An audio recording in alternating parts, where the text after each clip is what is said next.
A teaspoon of salt. Doesn't matter, a little pinch. Eyeball the salt. We're gonna salt the water anyway, so you don't really need much.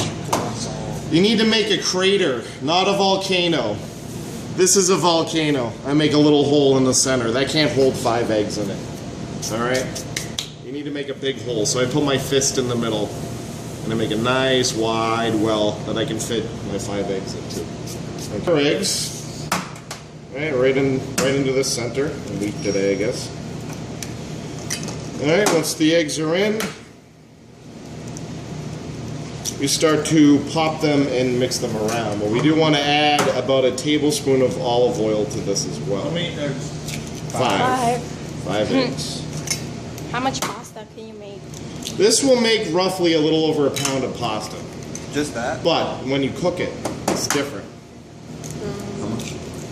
And we'll go over. The grater is always good to have on hand, or your bowl scraper, something to scrape the board with. So 5 eggs, tablespoon of olive oil. Oil is just used really just to lubricate and help kind of soften, actually, the gluten in the flour. That's why oil is used in a lot of noodles and doughs and things like that. What we're going to do is start to mix. I start to mix that together. Mix, mix, mix. Eventually, this is measured out perfectly. It's a pound of flour overall per 5 eggs. Actually works out beautifully for pasta. Comes together. So you can fool around with ratios based off of that. You need roughly a pound of flour and 5 eggs though. Whatever else you add to it, you add to it. But we can flavor this too. I can add spices in with the flour if I want to. Color. Like I could do tomato paste if I want to make this red.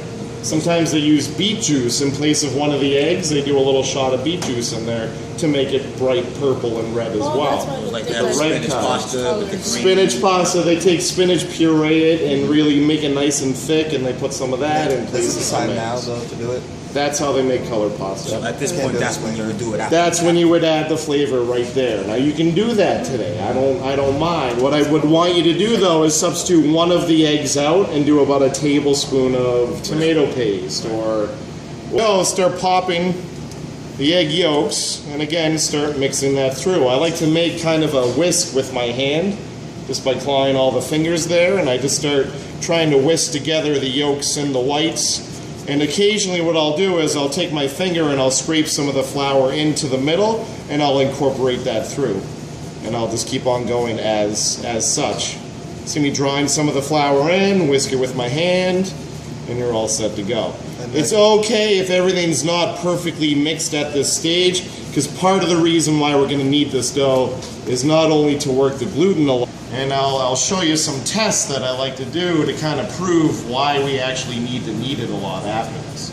You can actually see and feel, the structure of the dough starting to form. Yeah. And that is imperative as far as pasta making goes. Okay? You don't want it to stick to your fingers, basically, right? Well, now we're just about ready to go. If you need to, take your other hand, move all that dough that's sticking to it, put it down in. And now we're just about ready to knead, okay?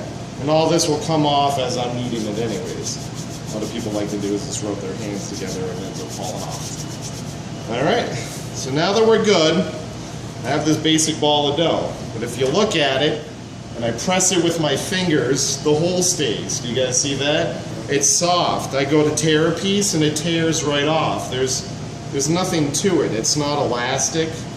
It's just this soft ball of dough, right? Yeah. The gluten hasn't been really activated yet. The gluten activates when moisture hits it. And yes, there's moisture from that egg there, but I need to beat the crap out of the gluten and activate it or agitate it so much that it becomes elastic. And this will almost feel like a big balloon that you're pushing on. The dough will eventually bounce back.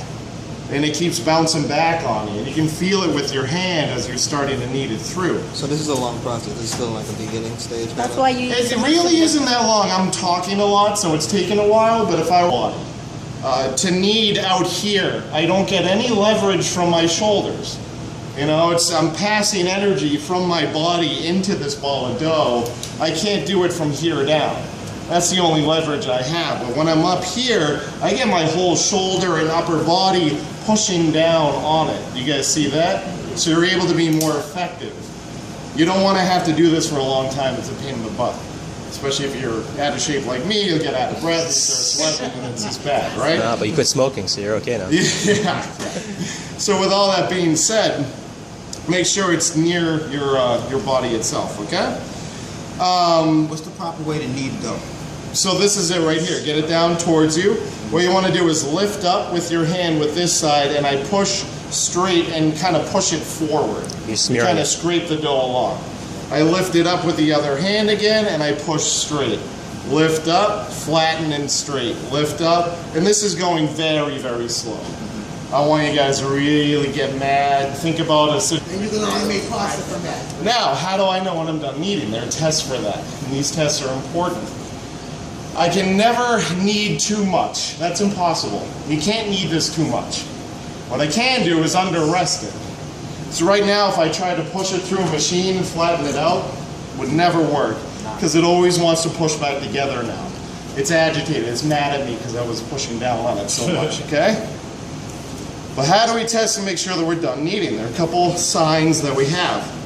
Number one, I push on it. It bounces back. Do you remember before when I made my indentations and it stayed? Right now, it bounced back. There are no indentations anymore. You can see a little bit of a fingerprint, but that's it. The other test is you take a small piece. Notice it peel off kind of like gum off the bottom of your shoe, right? It's a little stretchy. I push with my fingers to flatten this out. And I'm able to stretch and flatten it out and hold it to the light. I can actually see the light through it. It's so thin I can see the light through it. I can stretch it that far. That's how you know that it's done, okay? So it passed my pushing test, it bounces back. I take a small piece, I can stretch it, see the light through it. This guy is done. All right, grab some plastic wrap. And we need to wrap it. There's a couple reasons why we wrap it. I can't just leave it on the table itself. It's gonna dry out. Number one, it's gonna dry out. Awesome. You have to oil Kind of it. common sense, right? The other part is, though, number two, I need the gluten to relax now, so I'm able to roll it out. Number three, not all of that flour has absorbed all the moisture in that ball of dough yet. Hasn't absorbed all that moisture yet. I need to let it rest in here so the dough can become nice and soft and the flour is able to absorb all the moisture in that dough.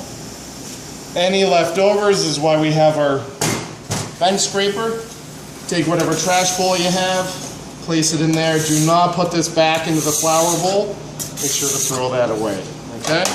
Word of warning, I see little bits of pasta in the flour dough there. I'll take the entire thing and dump it on the floor and make everybody clean it. You better not. Because the whole thing's trash at that point.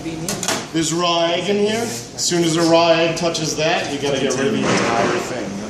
Alright, been there before. It's a really shitty lesson to learn, but it's an important one. You don't want to waste your 50-pound bag of flour. Okay? How strong you are, how much you needed it. I'd say probably about a half hour. Probably about a half hour. Okay? And then after that point, we'll test them, make sure we're all set, and then I'll do another demo on how to roll it out.